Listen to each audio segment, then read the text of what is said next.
जय श्री हरि। नमस्कार दोस्तों, आप सभी का हमारे चैनल में स्वागत है। आज हम बात करने वाले हैं जया एकादशी के पावन व्रत और उसकी चमत्कारी कथा के बारे में।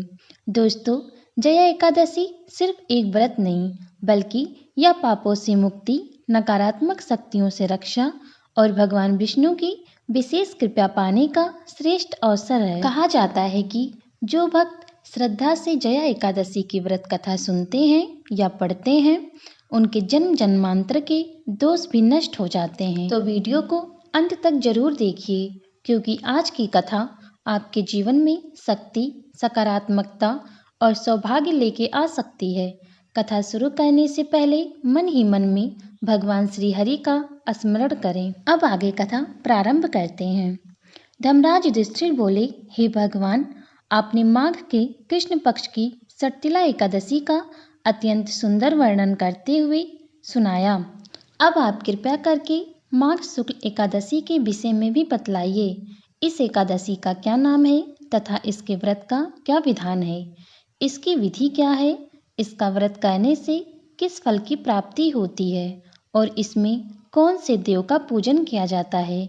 कृपया यह सब विधान पूर्वक कहिए। श्री कृष्ण कहने लगे, हे राजन, माघ शुक्ल एकादशी के दिन आने वाली एकादशी को जया एकादशी के नाम से जाना जाता है।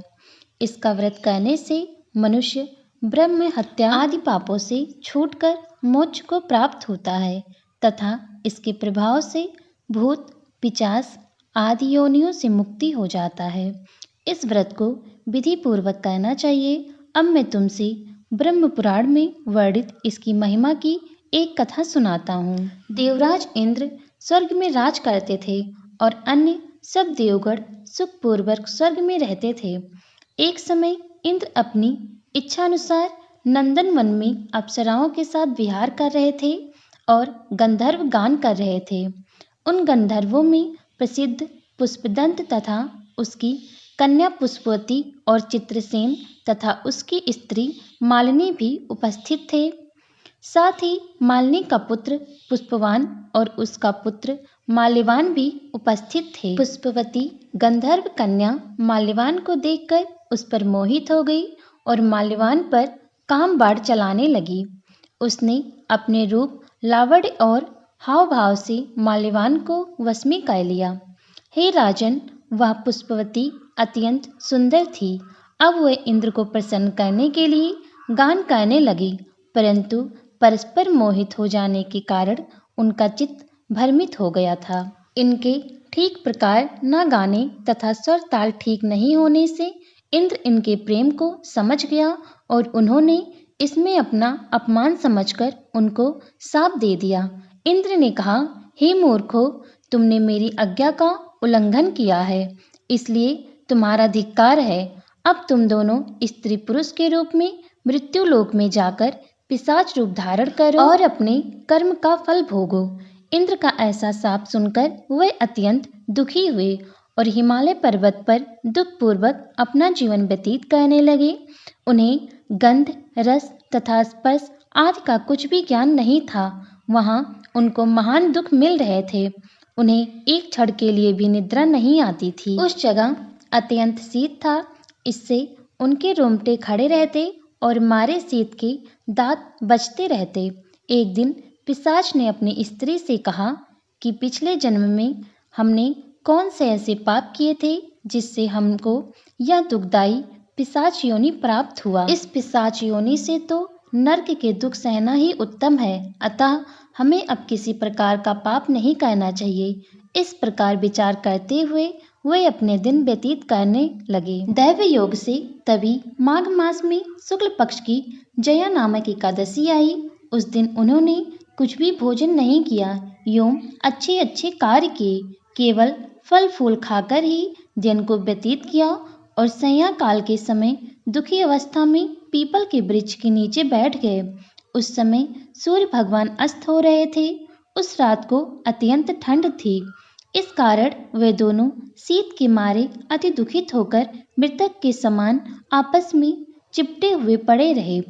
उस रात्रि को उन्हें निद्रा भी नहीं आई। जया एकादशी के उपवास और रात्रि के जागरण से दूसरे दिन प्रभात होते ही उनकी पिशाच योनि से उन्हें छुटकारा मिला। अत्यंत सुंदर गंधर्व और अप्सरा की देह धारण कर सुंदर वस्त्र भूषणों से अलंकित होकर उन्होंने स्वर्गलोक को प्रस्थान किया। उस समय आकाश में देवता उनकी स्तुति करते हुए पुष्प वर्षा करने लगे। स्वर्गलोक में जाकर दोनों ने देवराज इंद्र को प्रणाम किया।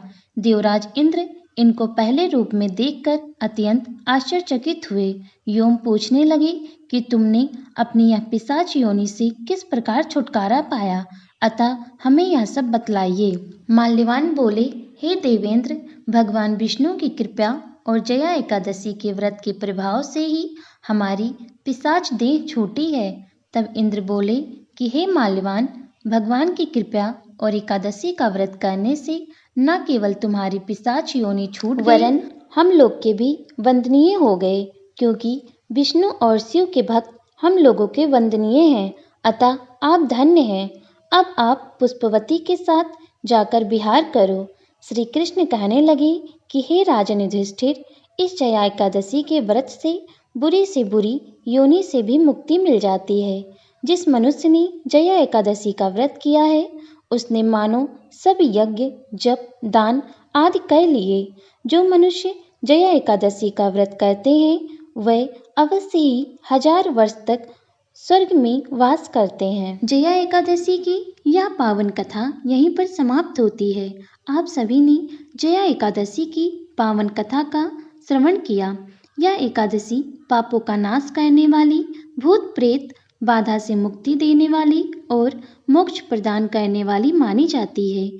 जो भी श्रद्धा और विश्वास से इस दिन व्रत रखता है, भगवान विष्णु का पूजन करता है और कथा सुनता है, उसके जन्म जन्मांतर के सारे पाप नष्ट हो जाते हैं।